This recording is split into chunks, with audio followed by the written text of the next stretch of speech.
Hi, everyone. It's really an honor to introduce this panel. My name is Nancy Norris. I'm the chair of UNECE, which is a group within the UN that creates standards for trade digitalization. I will introduce the panel. Just to my left is Yong Lo. He's from the Singapore Information Communication Media Development Authority. Steve Capell, who's a vice chair of UNECE. Brett Hyland is from the Australian National Association of Testing Authorities. Stephan Wolf is the Verifiable.Trade Association, and Alina Nica from the Spanish Business Registry. So I'll pass it to Steve to do some context setting for us. Does it work? Yes. Yeah. So I've got to talk about trade for 5 minutes and figure out how to make that interesting, because whenever I say trade, people go, oh. I'm going to have a go at that with some numbers. So let's work from the top left to the top right and just emphasize how big a business this is. $25 trillion is the value of international trade. That is 1/4 of global GDP. Goods move between 10 million businesses, trading businesses. There's more businesses around the world, but 10 million roughly engage in cross-border trade. They move 10 billion tons of cargo as 10 billion separate individual consignments between about 100,000 different sea, air, and land ports. So it's big and complex. Now, it has a lot of challenges and a lot of area for opportunity, and that's the main focus of this presentation. So, on top of that 25 trillion, which is the value of the goods at the export border, is all the cost it takes to get it landed in the importing country. So tariffs, there's going to be more of that soon, I expect. Transport, obviously, you've got to get it on a plane or a ship or a boat or something. And then this interesting one, border and regulatory frictions. That's not just customs and government, it's everything to do with getting stuff across a border, particularly an import border. And it's huge. $7 trillion. It's a big chunk of the cost of trade. So by the time you get the goods to a different country, you've been exposed to an awful lot of cost. On top of that, counterfeiting, tariff evasion, smuggling, piggybacking. That's a term that means pretending to be somebody you're not in order to get stuff that undetected across a border. And then trade finance. This is a not very well understood domain, but basically to move goods from one country to another and have some sort of confidence of payment, there's a process called documentary letters of credit where banks agree on arrival of goods to pay the counterparty, right? And so it really underpins international trade. About 80% of all trade by value is trade financed. But 3 trillion is the value of trade for which a requester wants trade finance, and the banks have the money for trade finance, but it's refused. And it's refused overwhelmingly because of lack of confidence about document integrity or lack of confidence about trader identity. So there's a big opportunity. And then finally, the sustainable transition. As markets all over the world start to impose barriers for sustainable goods, whether it's deforestation, carbon incentives, or whatever, so the incentive to fake those claims increases, and the reliability of those claims is critical to sustain the value of sustainable goods. Right? A little fun fact, roughly 12 bits of paper, multiple pages bits of paper, go with every consignment. It's overwhelmingly paper-based international trade still, and the reason it's paper is not technology, it's trust. We'll get to that in a minute. Roughly, if you just do some sums and go 12 pieces of paper, number of pages, number of consignments, and figure out how many trees that is, that's about 15 million trees in a year, supporting the paper of international trade. So that reeks of opportunity.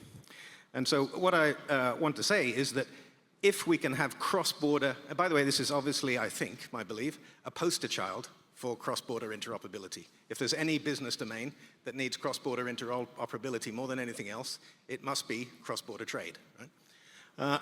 Digitally verifiable trader identity and digitally verifiable trade documents and data have the opportunity to make massive savings in the cost of trade, improved compliance, particularly tariff evasion, expose particularly small and medium businesses to much bigger trading opportunities because now they can get trade finance, and maintain the value of sustainable goods because you believe the evidence.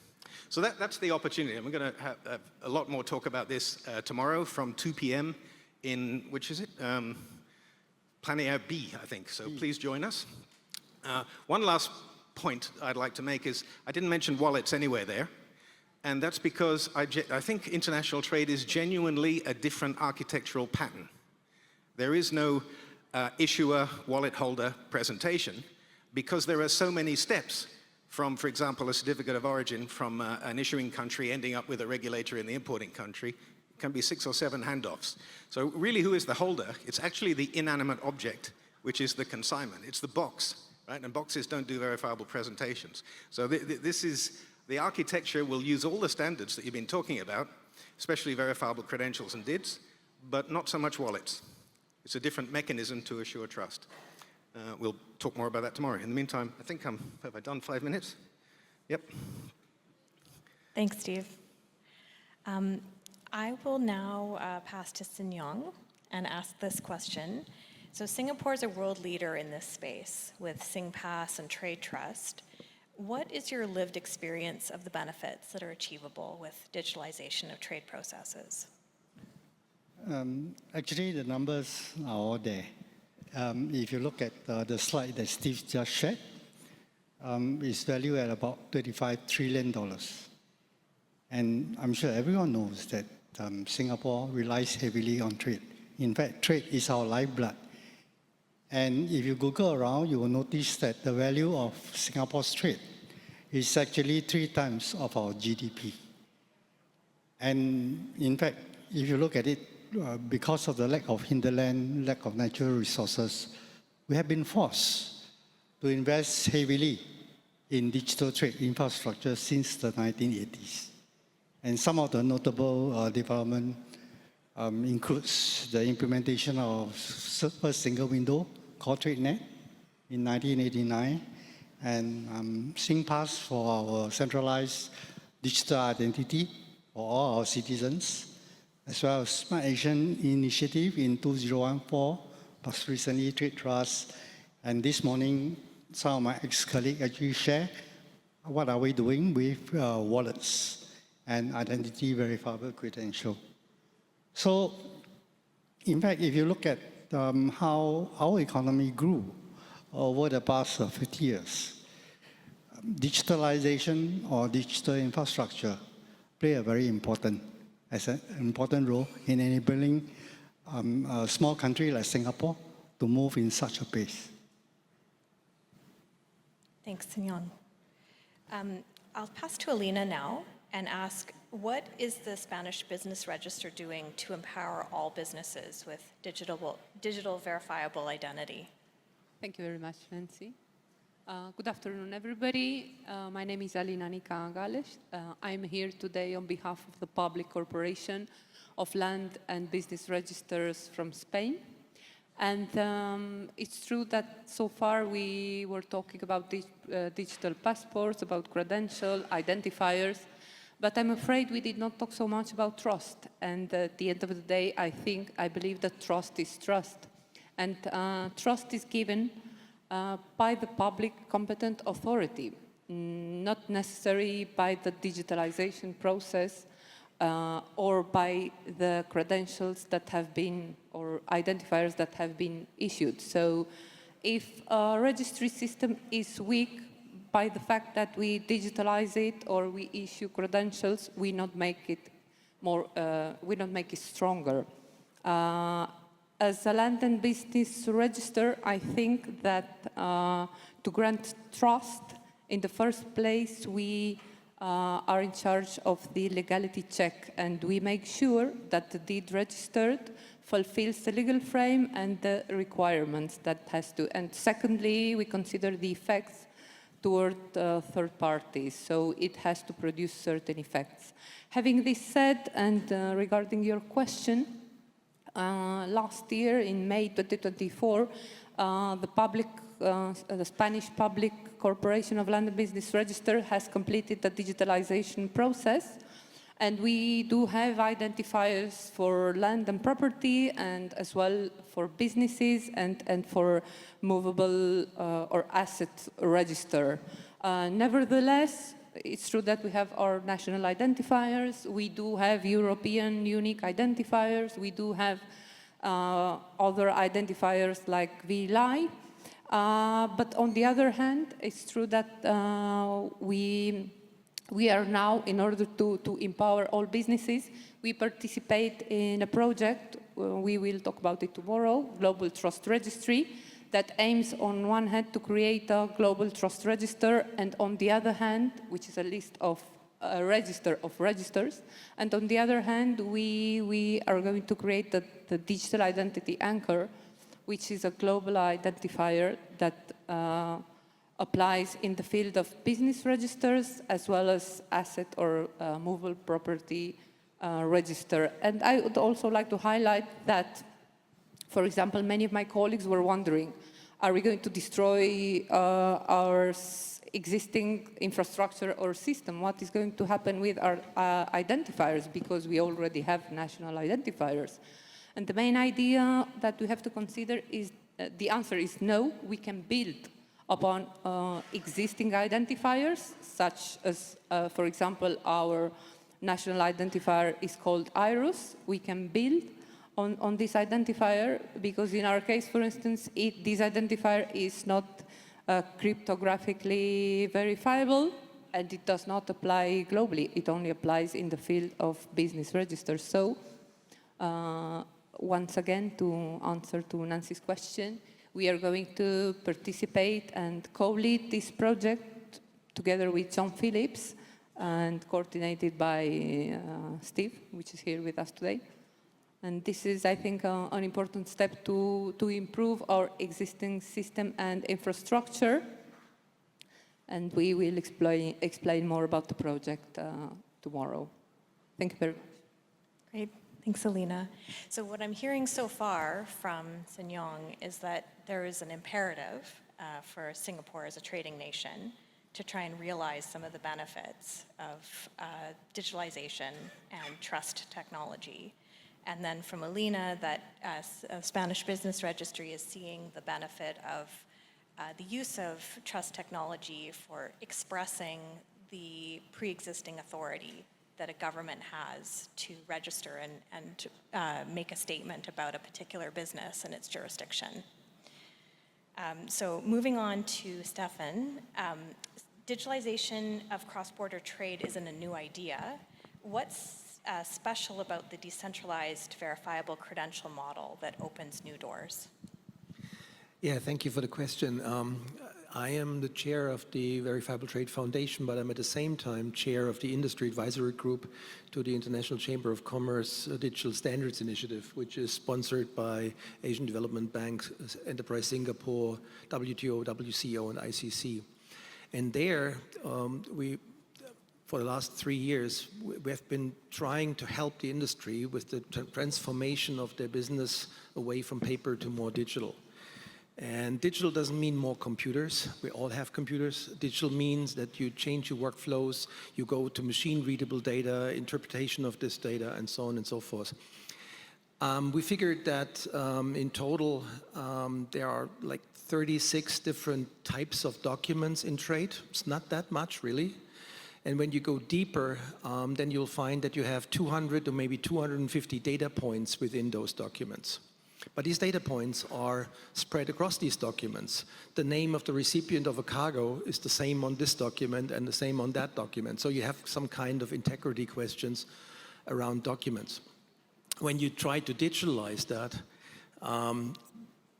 in today's world, most people will jump to the conclusion that you need a platform for that. It could be even a centralized platform, could be a distributed ledger system, but anyway, some kind of mechanism how people can share information with each other. And the problem is there are too many of them. And trust me, I don't think that the US would accept the Chinese platform and vice versa. So we have interoperability issues right from the start, and we need to address these interoperability issues. And this is where Verifiable.Trade comes in with a proposal for a solution. But before I explain this, let me give you an analogy. If I would send an email to any one of you, I don't care which email client you use. I don't care which email infrastructure your company has. I just send you the email. And if I use digital certificates, I can even sign the email or encrypt the email for an end-to-end verification process. This is like 25 years old. It's not new. And that sparked an interesting thought in us. Why is it impossible for the sender of a document to send it to someone else, no matter what the target infrastructure looks like? Well, some people might use an SAP system, others might use a Microsoft, Oracle, Salesforce, whatever system is in place on the other side. Why do I have to care as the sender of the information of what's on the other side? If I go the platform route, then I have to obey the API rules and the governance rules and everything else on the other side. And this is where we believe that peer-to-peer communication, like paper, should be digitalized with verifiable credentials and all the means of key management and all these aspects that we've been talking about. And I would like to, at my last statement, I would like to point you to 2 sessions tomorrow. We have with Steve tomorrow at 2 o'clock a session where we talk about the verifiable credentials that are needed for trade. And before that, we have a session with Verifiable.Trade Foundation on decentralized governance of this. How can we establish business relations and business rules among trading parties without a central organ? Thank you. Thanks, Stephan. You're definitely preaching to the choir with me as a chair of a standard-setting organization. Yeah, protocols, standards over individual platforms, I think, is the way to go with a use case with so many different actors spread globally. I'll move now to Brett. So trust is isn't just about verifiable identity in documents. It's also about whether performance claims are true. How does the world of product conformity fit into this digital future? Thanks, Nancy. Working out whether product claims are true is normally the role of testing laboratories and certification bodies. But the information that those bodies provide can become blurred as it moves down a supply chain. Anyone can issue a certificate. Maybe there was no rigour in the assessment to begin with, but the further you are away from that source, the less obvious that might be. And in a similar way, you also degrade your ability to draw connections between the conformity data and the physical product being sold as you move further down the supply chain. Now, you could perhaps manually reconstruct those data trails if you had unlimited time and energy, but digital processes for this are fortunately emerging, and most particularly in the sustainability space, where there are enormous pressures, regulatory and commercial pressures, which are driving the emergence of these systems. And it is my belief that these systems will represent an exemplar for not just sustainability claims, but for the wider conformity assessment sector, which is massive. If you think about all forms of conformity assessment, we are, I expect, talking about millions of certificates issued per day. And if you have an interest in emerging applications for digital credentials, then that may be one space you may wish to watch. Now, a bright light in this area is the work being done at the United Nations Economic Commission for Europe around certificate exchange. The idea being that the certificate is included as part of a set of linked data and shared as a verifiable credential. And you can hear more about that in the session tomorrow called Traceability and Transparency for the Sustainable Transition. And I may see you there. Thank you. Thanks, Brett. Yeah, so this has definitely been a bit of a taste for multiple different sessions that will be digging into these topics more deeply. I think some of the key takeaways here is that we're at a stage with trust technology that we can actually embed the same level of trust that pre-exists technical world. So the trust that citizens have in their governments, that they have in performance certifiers, and link together the claims that are being made to the entities that are making those claims. And do that across a global system of trade in a way that can really realize benefits, both environmental, as Steve was saying, around reduction of use of paper, and then also negating some of the trust issues that are currently slowing down and impeding trade facilitation today. So with that, I see I have 9 seconds left on the clock.